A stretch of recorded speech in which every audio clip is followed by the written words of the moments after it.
Christopher Emmanuel Paul. You know what I'm saying? Christopher Emmanuel Paul. Way to kick off the fourth quarter, dog. And look, this is something I want to say. I need to get this off my chest.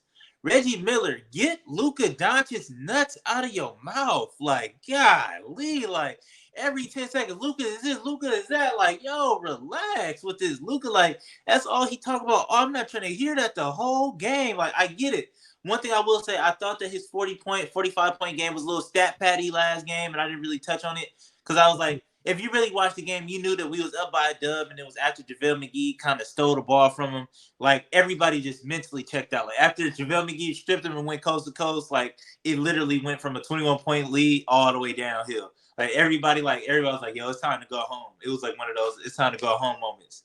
So that's why I really – and then Luka started taking over in that like, lackadaisical defense, whatever, so that he started really getting his 45. But one thing I will say, Luka's good. Like, that boy's good. He's good.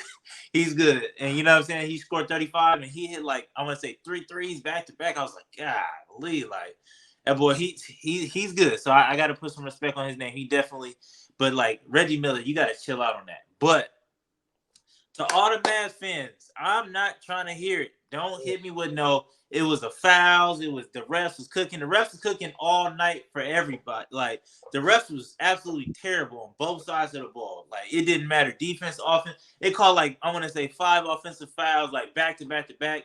And I was like, yo, like, at this point, like, everybody and their daddy about to fall out the game. Like, we might as well activate Dario Saric. Like, get him off the IR. Because it's like, man, like, somebody get Adam Silver on the phone. Like, what is going on with these fouls? Like, I see why the ratings is down because it's like, don't nobody want to watch this. But, you know what I'm saying? But, like I said, shout out to CP3 for taking over in that fourth quarter, doing what he does. He scored 20 in that fourth, sat down on the bench, put us up by a dub, and then had a seat. And then Devin Booker kind of put the little finishing with the frosting on the top with his little, I think it was like maybe 11 or 12 in the fourth quarter. I'm sorry. He finished with 30. CP3 finished with 28. But as an objective fan, Jay, what did you see tonight? I hate when we play the Suns because I know this is what I like about the Suns. I'll admit this. When y'all start the game, y'all not looking to wait to get into no sets. They going.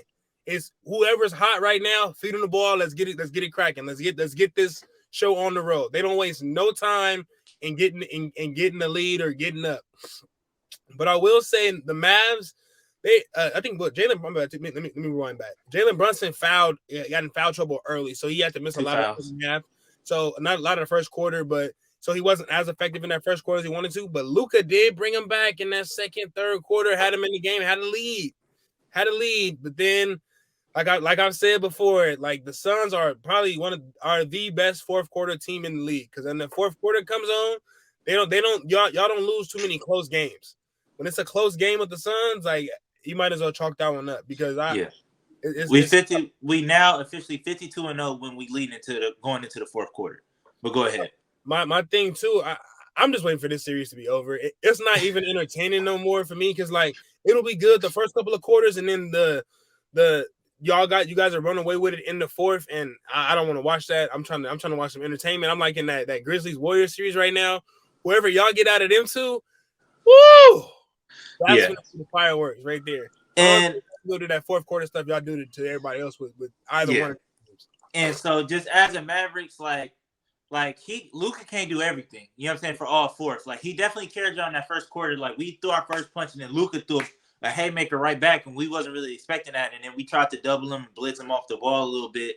And he just kind of slowly tried to get everybody else involved, but it was too late. But he kind of like Jalen Brunson has been absolutely MIA. And we low-key playing him off the court because it's like he's too small. So it's like, all right, if we know Luka's not gonna play a lick of defense, so that's why Chris Paul waited until the fourth to attack him. And like I'm saying, and all the other people, if you don't know, now you know. The Suns, we wake up, Chris Paul wakes up in the fourth quarter. He's not gonna do nothing 1 through 3. If you watch this game tonight, Chris Paul did absolutely nothing first 3 quarters. And in that fourth quarter, he just gotta show you who he is. But like I said, Luka's not gonna play a lick of defense. And then now we starting to expose Jalen Brunson. We trying to post him up. Mikal Bridges is posting him up. D Book is posting him up. So it's like you kind of can't have him on the floor for too long because it's like after a while, like it get real tricky. You know what I mean? And then like I said, I don't know going to their house if they're gonna have a little bit more home cooking like in the sense of just the referees, but like I said, Luka did all right. Reggie Bullock kind of came along with him with a cool little 16. Maxi Kleber, and that's the main thing I was saying, is that some of these role players on the Mavs is super inconsistent. So that's why I wasn't really like too scared. Like Maxi Kleber went 0 for 3 from 3 tonight. You know what I mean? And the other night he couldn't miss. Bertans had a decent night, but like I said, he went away in the second half. Spencer Dinwiddie had a good first half, and it's kind of one of those things where it's like you live and die by the three, and you kind of watch it. And like I don't care what nobody say, if you shoot a lot of threes, it always gonna balance out. Like if you get hot in one half or one quarter, it's always gonna balance out. It's always gonna find a way to the law of averages is always gonna prevail on that. But one thing I will say is flip it over to the Suns side. I was a little disappointed in DA tonight. He only played 17 minutes. But at the end of the day, I seen what it was. Like the refs was just go ahead. Too, Jason Kidd, I don't know if you heard on the broadcast, they're trying to make y'all get into y'all small ball lineup.